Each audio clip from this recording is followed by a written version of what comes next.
बिस्मिल्लाहिर्रहमानिर्रहीम। अस्सलामु अलैकुम व रहमतुल्लाहि व बरकातुहू।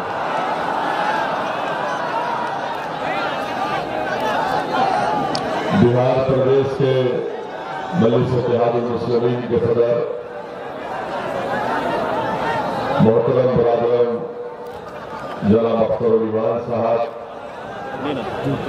शेर नसीम तशरीफ फरमा, मुताल्लिक़ा रुकन असेंबली मोहतरम जनाब कमरुल हुदा साहब, दर्शक बंद तो खड़ा हुआ है यार। हमारे मेहमान जनाब अब्दुल रहमान साहब, जनरल सेक्रेटरी मजलिस इत्तेहादुल मुस्लिमीन जनाब आफ्ताब साहब, ज्वाइंट सेक्रेटरी मेरे भाई जनाब इश्तियाक साहब, प्रोफेसर आलोक यादव साहब, मुखिया राजेंद्र साहब, मोहतरम जनाब मनोज कुमार भारती साहब, मेरे अजीज दोस्तों और बुजुर्गों, संविधान बचाओ देश बचाओ के रुआन से आज आप और हम यहाँ पर जमा हुए हैं। मैं आप तमाम का दिल की गहराइयों से शुक्रिया अदा करता हूँ कि आपने अपना कीमती वक्त निकालकर आज के इस एहतजाजी जलसे में शिरकत करके आप और हमने इस काले कानून के खिलाफ, जिसको दिल्ली की मोदी हुकूमत ने इसको बनाया, जिसकी तारीफ बिहार के मुख्यमंत्री वज़ीर आला नीतीश कुमार ने की, हमारा यहाँ पर जमा होना इस बात का पैगाम देते हैं कि हम इस काले कानून के खिलाफ हैं। बैठ जाइए।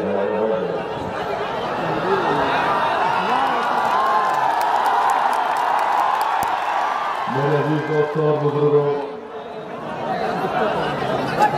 सीमांचल की ये गयूरों की सरजमीन, रियासत बिहार की ये सरजमीन एक तारीखी सरजमीन है। 1917 में चंपारण की तहरीक से पहले हजरत मौलाना शेख गुलाब ने और शेख अदालत ने अंग्रेजों के खिलाफ इस रियासत में, इस बिहार प्रदेश में अंग्रेजों के खिलाफ लड़ाई का आगाज किया। वहीं पर मौलाना सज्जाद ने मोहम्मद अली जिन्ना के पैगाम को ठुकराया और ये कहा कि जिन्ना अंग्रेजों का पिट्ठू है।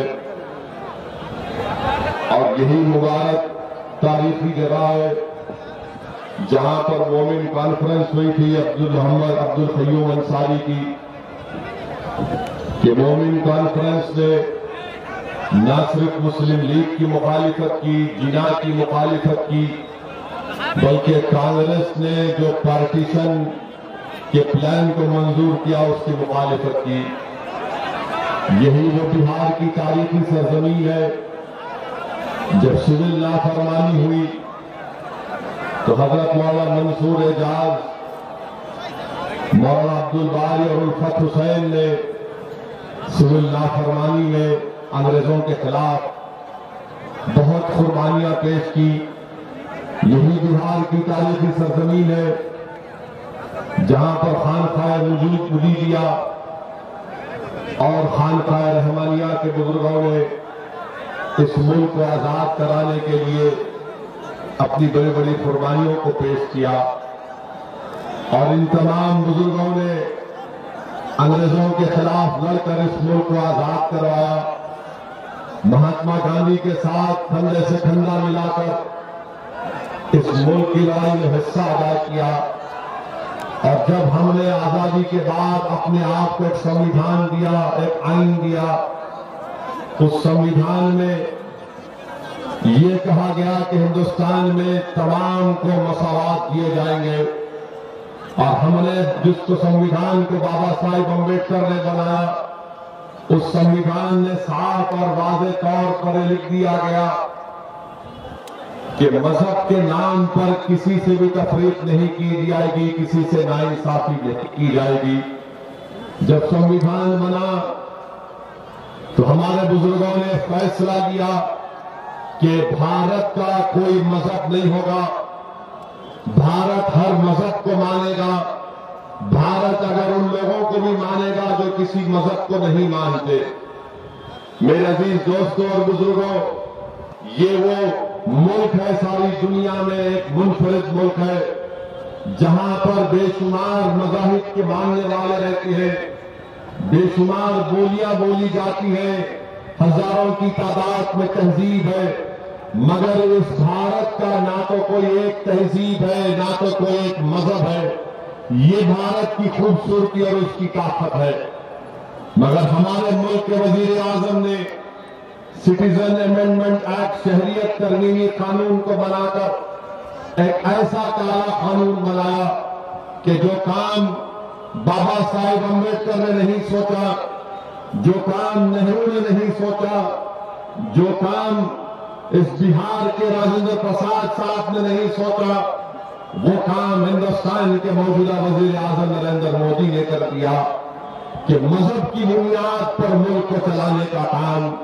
और सिटीजन अमेंडमेंट कानून, शहरियत तरमीमी कानून को बनाकर नरेंद्र मोदी की सरकार ने, जिसका बिहार के वजीर आला नीतीश कुमार साहब ने साथ किया, मैं आज किशनगंज से, सीमांचल की गैयोरों की सरजमीन से बड़ी जिम्मेदारी के साथ अर्ज कर रहा हूं कि ये जो सिटीजन अमेंडमेंट कानून बनाया गया, ये दोबारा इस मुल्क को पार्टीशन की राह की तरफ लेकर जाता है।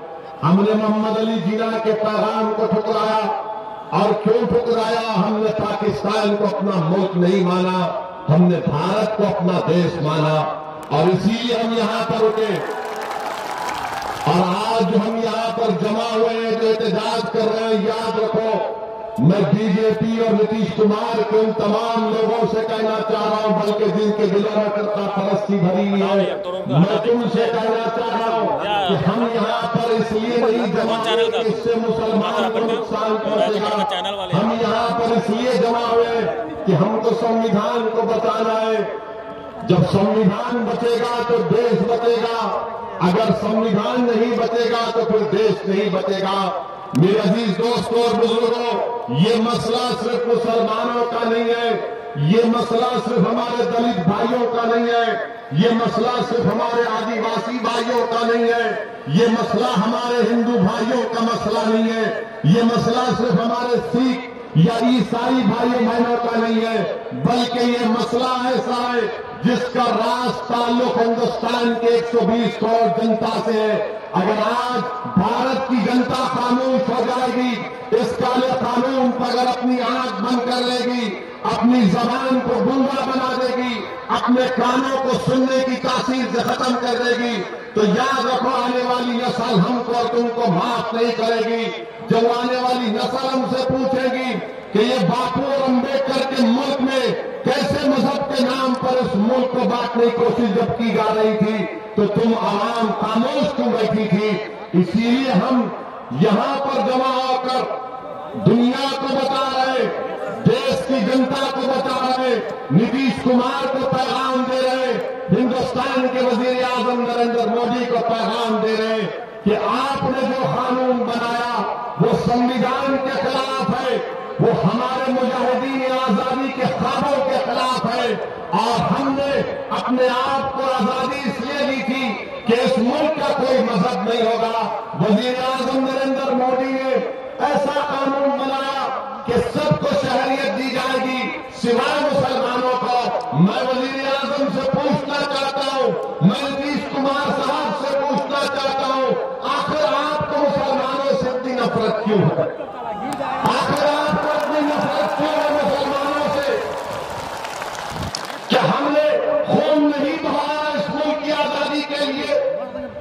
क्या मौलाना अबुल कलाम आजाद, जब मोहम्मद अली जिन्ना से मुलाकात हुई तो मोहम्मद अली जिन्ना ने मौलाना आजाद से वायसराय लॉर्ड वेल्स के सामने कहा, जिन्ना ने कहा कि मैं इस शख्स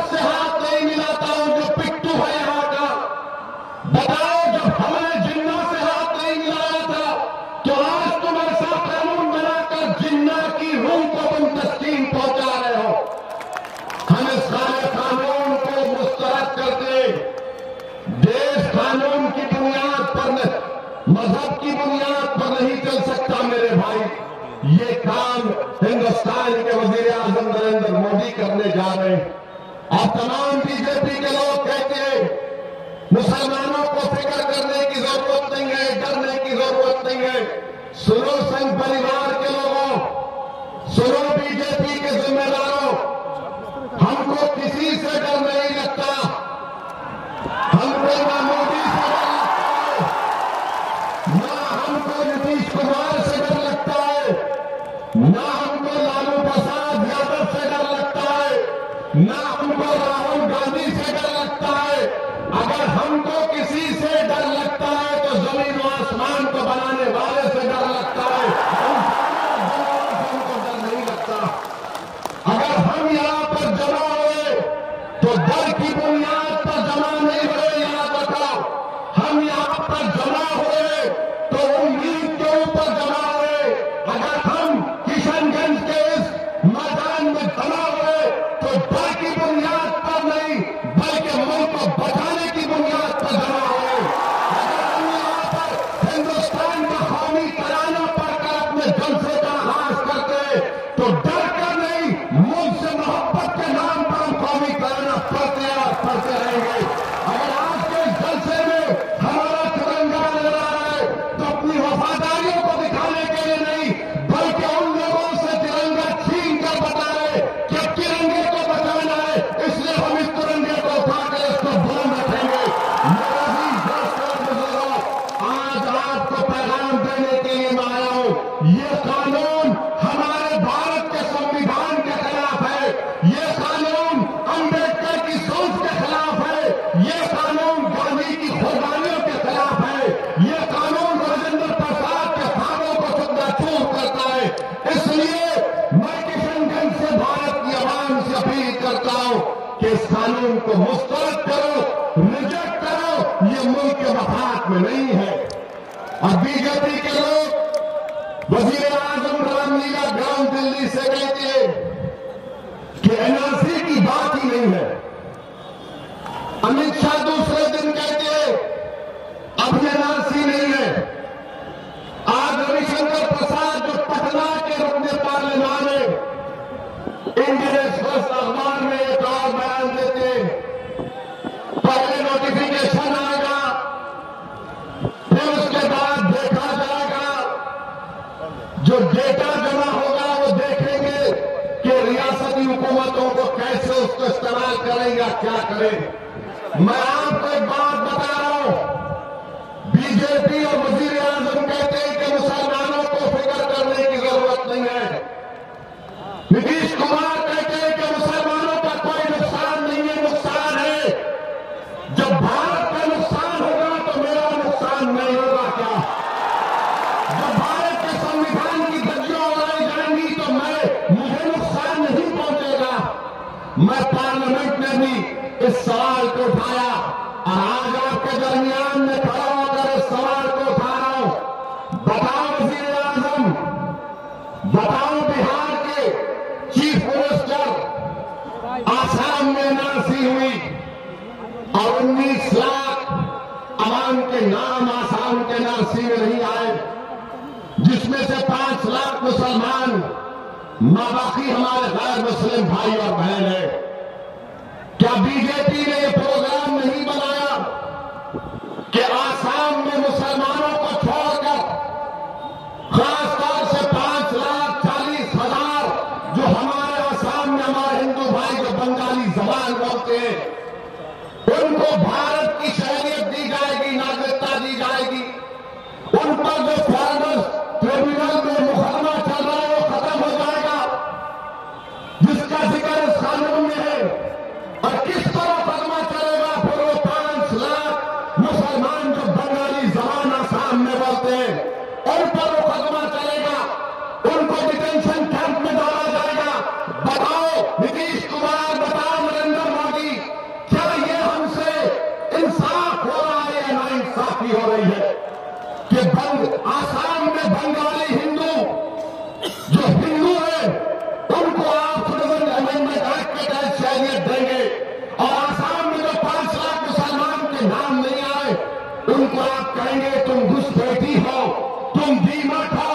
अरे ये तुम्हारी नाइंसाफी है, तुम मजहब के नाम पर मुल्क को बांट रहे हो और और इसीलिए हम इसके खिलाफ आवाज उठा रहे, एहतजाज कर रहे हैं। आसाम में मेरे भाई, मेरे अल्फाज नहीं है, आसाम के फाइनेंस मिनिस्टर हेमंत बिस्वा शर्मा का नाम देख लो गूगल पर जाकर, एक नहीं 78 बयान मिलेंगे कि हेमंत बिस्वा शर्मा कह रहा है कि जो 5,40,000 हिंदू बंगालियों को डरने की जरूरत नहीं है, सिटीजन अमेंडमेंट एक्ट के तहत हम उनको शहरियत दे देंगे। खुद अमित शाह ने पार्लियामेंट में मेरा नाम लेकर कहा कि ओवैसी जी आप सुन लीजिए कि देश में एनआरसी आएगा। यह अमित शाह साहब का बयान है। और फिर अमित शाह कहते हैं कि नहीं, एनपीआर में और एनआरसी में फर्क नहीं है। यकीनन मैं अमित शाह साहब की तरह इतना पढ़ा लिखा नहीं हूं, मैं बहुत पढ़ा लिखा हूं, मगर जो एनपीआर और एनआरसी का जो रूल्स का कानून है वो दोनों के लिए एक है। एनपीआर का कानून, एनआरसी का कानून वो 2003 रूल्स के तहत आता है। अगर मैं झूठ बोल रहा हूं तो जाकर रूल नंबर 3 पढ़ लो, अगर मैं झूठ बोल रहा हूं तो जाकर रूल नंबर 4 पढ़ लो। दोनों कह रहे कि एनपीआर एनआरसी में कोई फर्क नहीं, एक सिक्के के दो रुख हैं। क्या है एनपीआर? एनपीआर यह है कि किशनगंज में गवर्नमेंट का एक मुलाजिम आपके घर को आएगा, कमरुल हुदा का नाम पूछेगा, कितने बच्चे कमरुल हुदा के नाम लिखेगा, और फिर कमरुल हुदा से पूछेगा कि तुम्हारे मां बाप की पैदाइश की तारीख क्या है। उसके बाद पूछेगा कि कहां पैदा हुए थे आपके मां बाप। बच्चों से पूछेंगे, ये इंफॉर्मेशन लेकर लोकल रजिस्टर में जाएगा, और लोकल रजिस्टर में एक गवर्नमेंट का छोटे लेवल का मुलाजिम लिख देगा, कमरुल हुदा मुश्तबा